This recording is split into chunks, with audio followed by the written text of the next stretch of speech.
Meus irmãos, a paz do Senhor, Deus abençoe a todos os nossos alunos aqui do IBP. Eu venho mais uma vez participar com os irmãos, dando prosseguimento a mais uma aula desta disciplina que nós estamos estudando durante o decorrer deste mês. Neste módulo, nós estamos vendo Evangelhos e Atos dos Apóstolos, ou Atos do Espírito Santo. O livro em apreço hoje, que nós vamos dar início à nossa aula, é o Evangelho de Mateus. Gostaria de salientar, primeiramente, que costumeiramente nos nossos cultos ainda tem um pezinho lá atrás no catolicismo. Algumas das nossas Bíblias mais antigas traziam os autores sagrados, os evangelistas, com a nomenclatura São ou Santo. Observem isso, as Bíblias mais antigas ainda tinham essa nomenclatura. Eu não tenho nada contra, mas não acho louvável, de bom gosto, que se leia, vamos ler hoje o Evangelho segundo escreveu São João, São Lucas, São Mateus, que isso é um hábito muito comum nos nossos púlpitos, nas nossas aulas. Eu não recomendo, não é de bom grado, porque ainda traz lá o pezinho lá no catolicismo. As Bíblias mais modernas, elas trazem já hoje uma grafia diferente. Elas mostram o Evangelho segundo escreveu o evangelista Mateus, ou o Evangelho de nosso Senhor Jesus Cristo segundo escreveu Lucas, o evangelista Lucas. Enfim, fica aqui uma observação. Não é nem são, nem santo. Porque também eles eram um homem como nós, fadados às mesmas coisas que nós podemos passar ou passamos igualmente. Eram homens, é claro, como diz o autor da Epístola aos Hebreus, homens dos quais o mundo não era digno, mas também era como nós, santos em aperfeiçoamento. Por isso aqui a minha observação.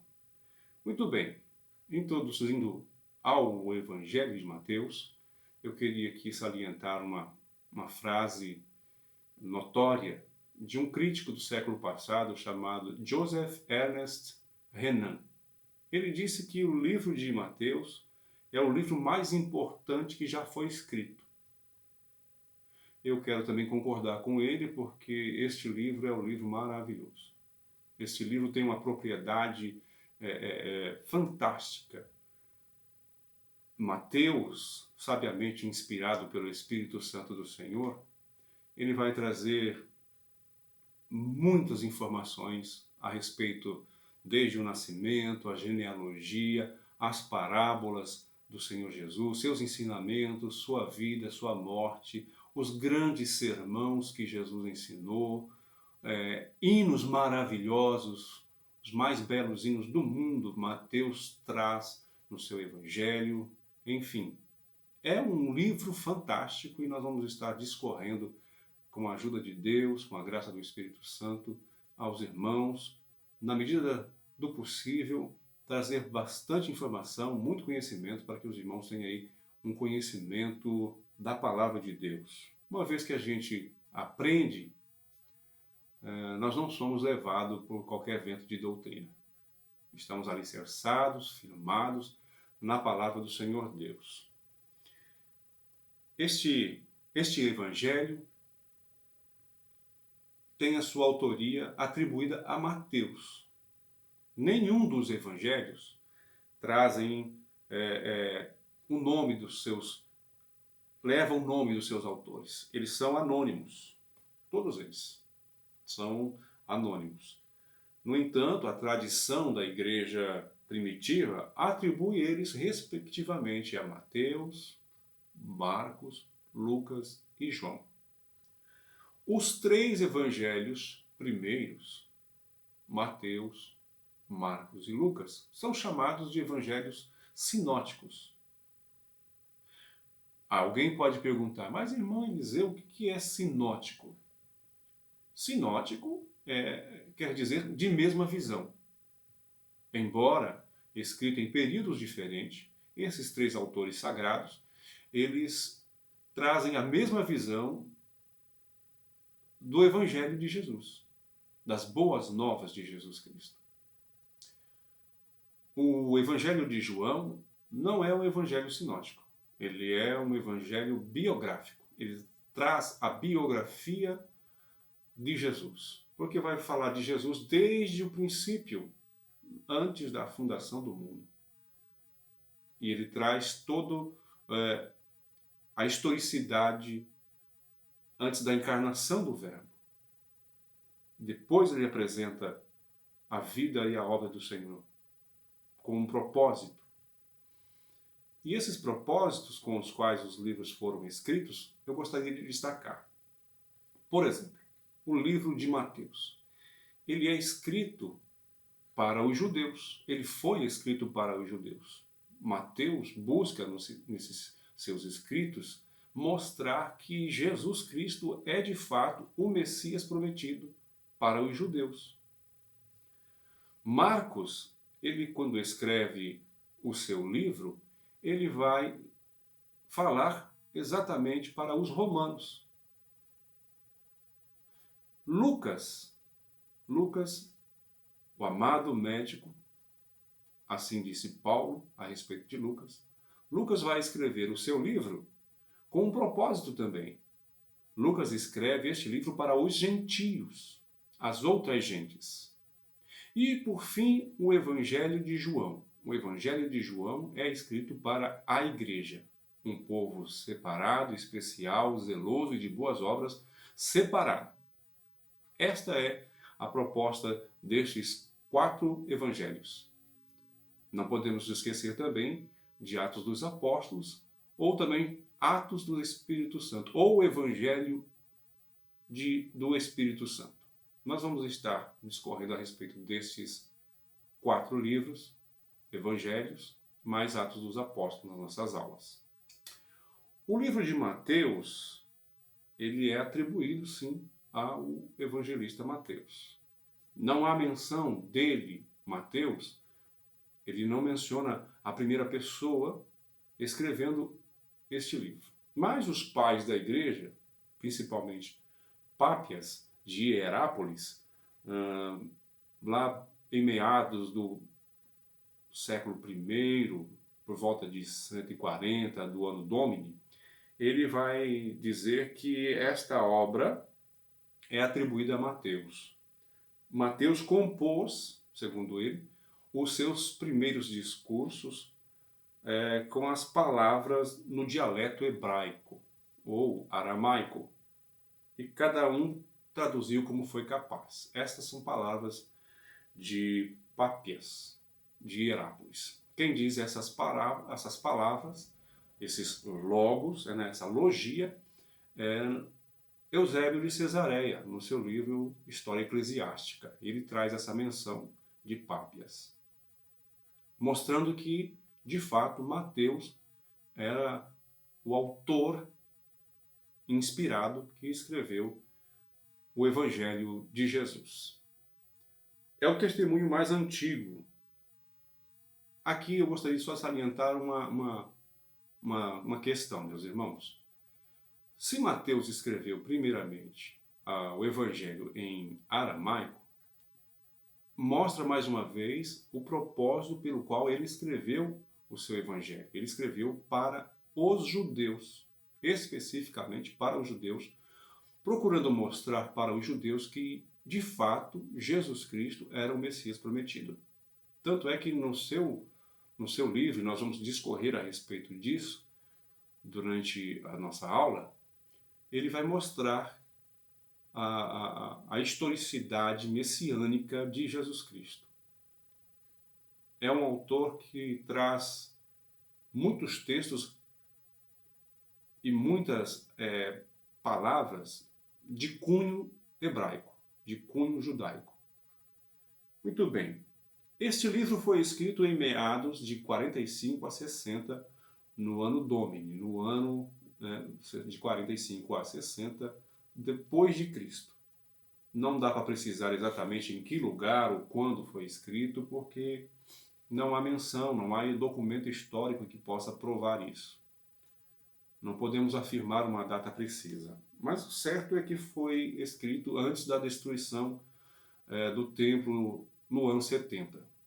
E eu estou usando aqui muitos referenciais, eu estou usando o livro que nós estamos usando nesse módulo, estou usando a Beacon como referência, a Bíblia de Estudo Pentecostal, enfim, alguns livros históricos, como acabei de citar, a História Eclesiástica de Eusébio de Cesareia, alguns referenciais para que a gente possa ter uma noção ampla do livro de Mateus. Não dá para mensurar também o local da sua escrita.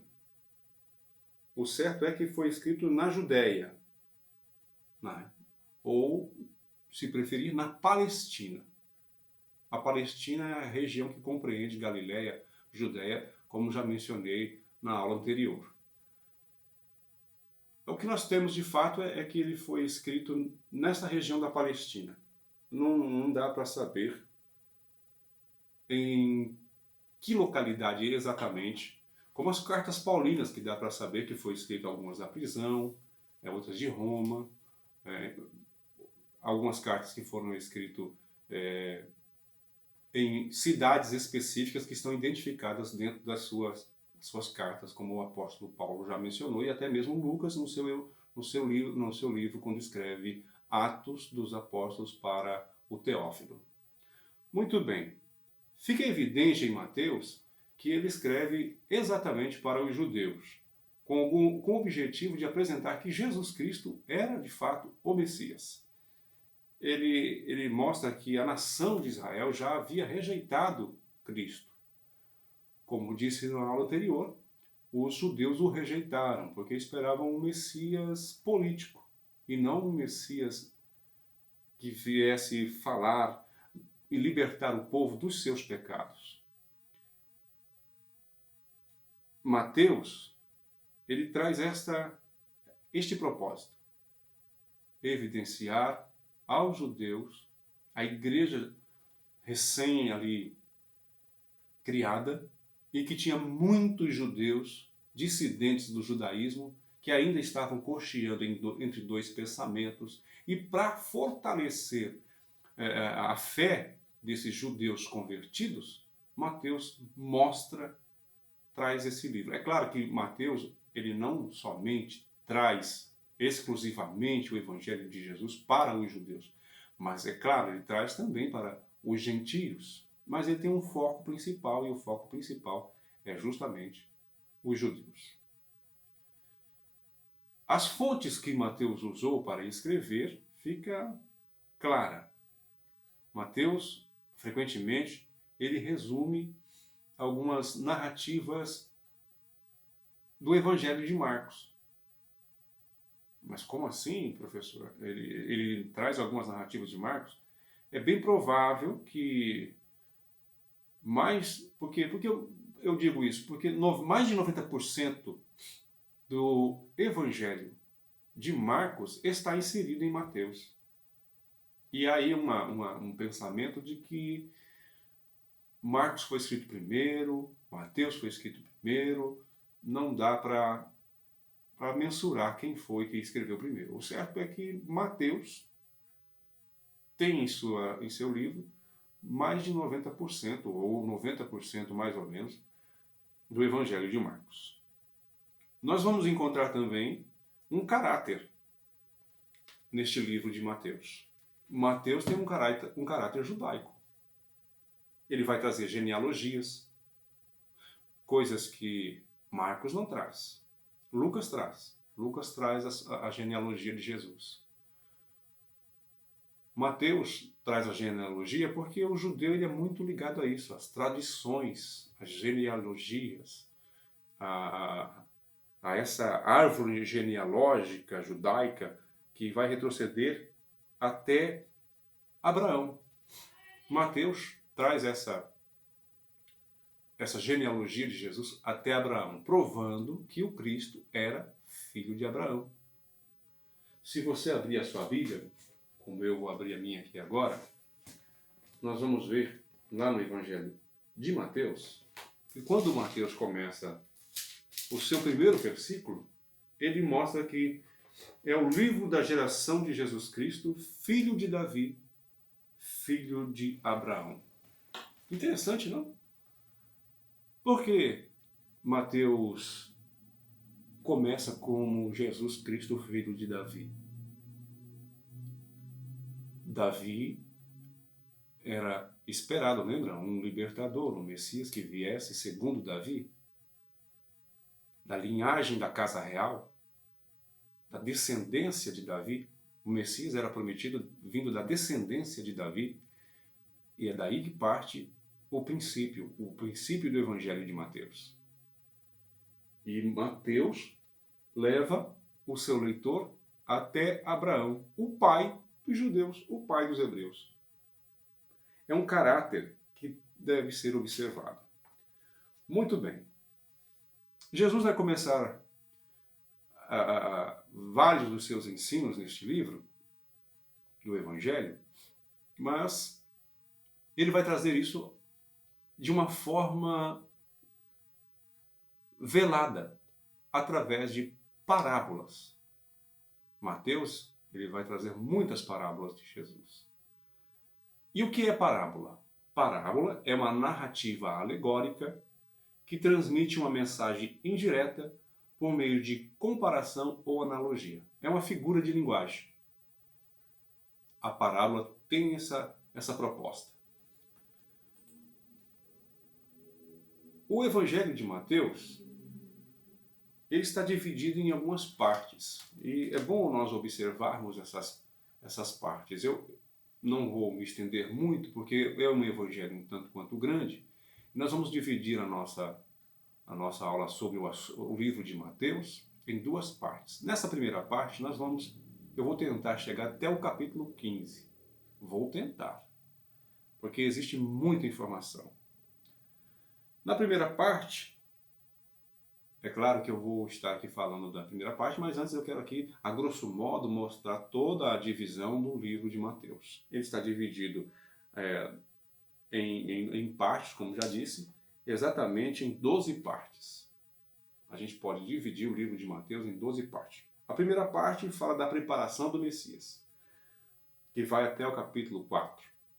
A preparação do Messias. A genealogia, nascimento, a infância, o ministério de João Batista, a tentação de Jesus, os primeiros discípulos na Galileia.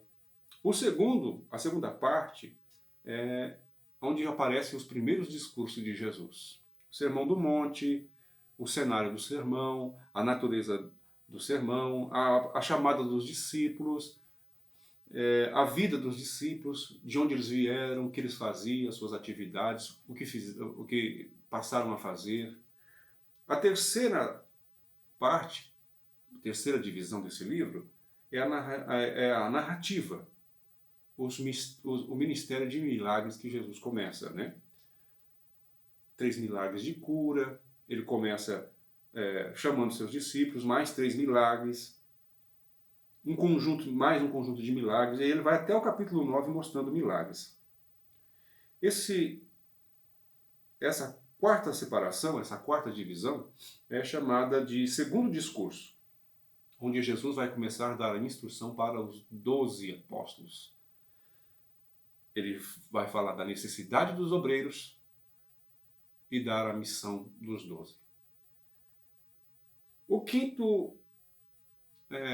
A quinta parte, a quinta divisão, vai falar da rejeição do Messias. Os judeus rejeitando o Messias. Vai falar de Jesus e João Batista, as cidades, os simples, os fariseus, a família de Jesus, indo até o capítulo 12. A sexta parte vai começar então as parábolas do reino. Jesus vai mostrar o cenário. Mateus vai mostrar as 7 parábolas, as sequências das parábolas. Mateus vai mostrar as viagens que Jesus percorreu,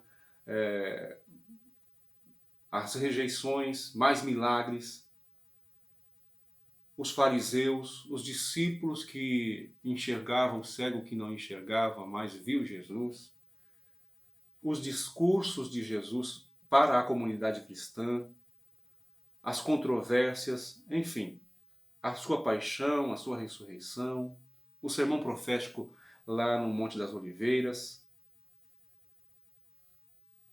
Todas essas divisões do livro de Mateus a gente vai estar discorrendo durante as nossas aulas. Eu espero chegar até, como já disse, o capítulo de número 15. Não sei se haverá tempo hábil, porque o tempo urge. Muito bem. Eu estou usando o livro como referência, você deve ter ele na sua casa, você também deve estar usando ele. Eu já citei várias partes aqui do nosso livro, do autor, já citei também a data onde ele foi escrito, onde ele começou. Já citei aqui um propósito. Gostaria de fazer algumas observações a respeito de algumas visões panorâmicas do livro de Mateus. Mateus vai apresentar Jesus como o cumprimento da esperança profética de Israel. Ele cumpre as profecias do Antigo Testamento. Aqui eu vou me ater um pouquinho, tá bom? Mas eu vou pedir licença aos irmãos. Me aguarde só um minutinho. Vou pegar mais um livro.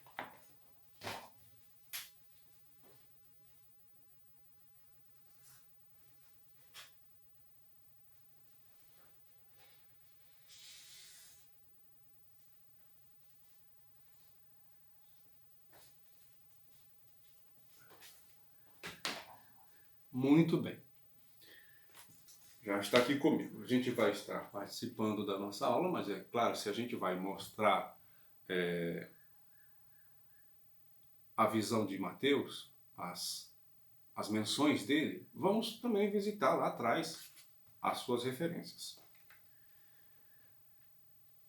Dentro da visão panorâmica que nós estamos vendo. Muito bem. Como é que Jesus nasceu? Mateus mostra isso no capítulo 1, os versos 22 e 23. Ele está citando Isaías 7 e 14. Olha como ele vai citar muito o Antigo Testamento. Ele cita o lugar do seu nascimento, e quem menciona o local do seu nascimento é Malaquias, capítulo 5, verso 2. Vai mostrar também o regresso do Egito, e quem diz que o Messias regressaria do Egito é Oséias, capítulo 11, verso 1. A sua residência lá em Nazaré, Mateus 2 e 23. E aqui existe uma controvérsia. E é essa controvérsia que nós vamos estar mencionando aqui com a ajuda deste livro que fui apanhar, tá bom? Eu tenho uma aqui e tenho outra aqui. Eu vou pegar esse daqui e vou mostrar para vocês. Vai sair ao contrário aí na nossa aula, mas a gente vai mostrar essa controvérsia. Há uma menção desse versículo que nós estamos mencionando aqui, Mateus 2 e 23, a sua residência em Nazaré. Mateus profetiza que ele haveria de residir em Nazaré. Mas aonde está escrito isso no Velho Testamento? Eu fui buscar as informações. Em nenhum lugar do Velho Testamento é mostrado onde ele haveria de nascer. Aí eu tenho uma resposta aqui que diz que as Escrituras fazem uma citação, mas não mostra de fato que ele haveria de nascer lá em Nazaré, que ele fixaria a residência em Nazaré. Quem morava em Nazaré era sua mãe, a Maria. Ela era residente em Nazaré.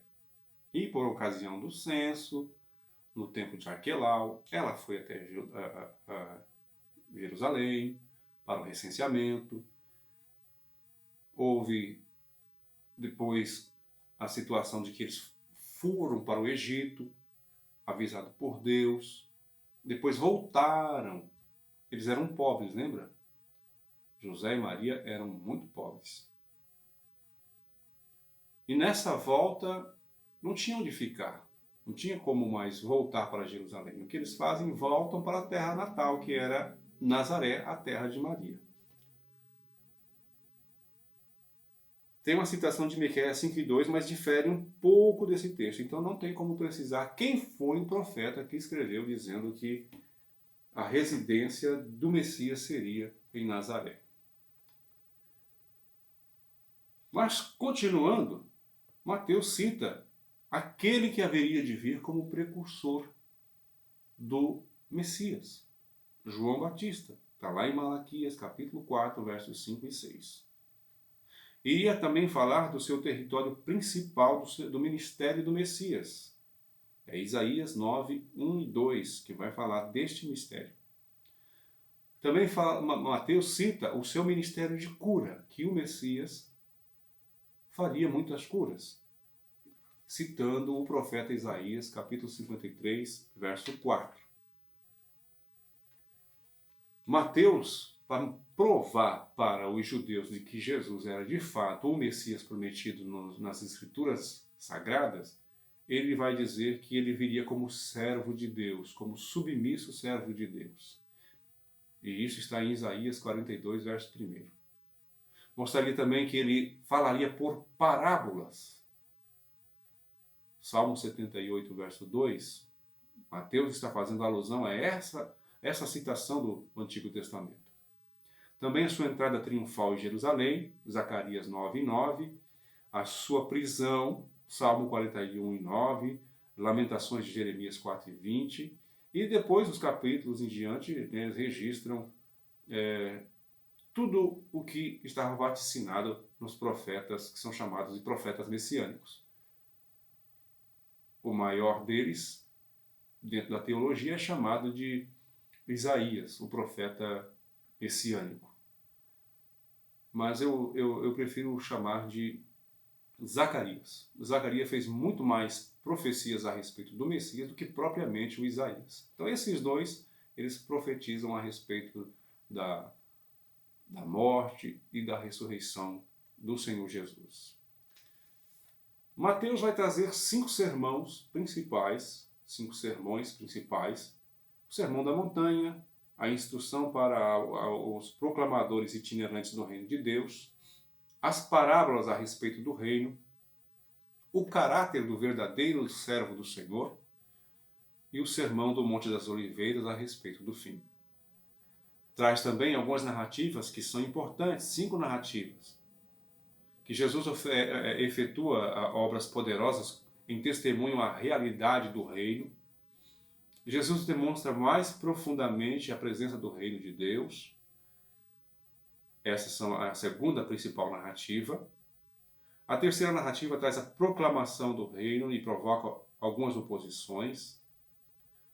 A prisão, a crucificação, as viagens de Jesus, enfim, são as 5 principais narrativas que Mateus traz para o seu evangelho. Como disse, esse livro é muito extenso.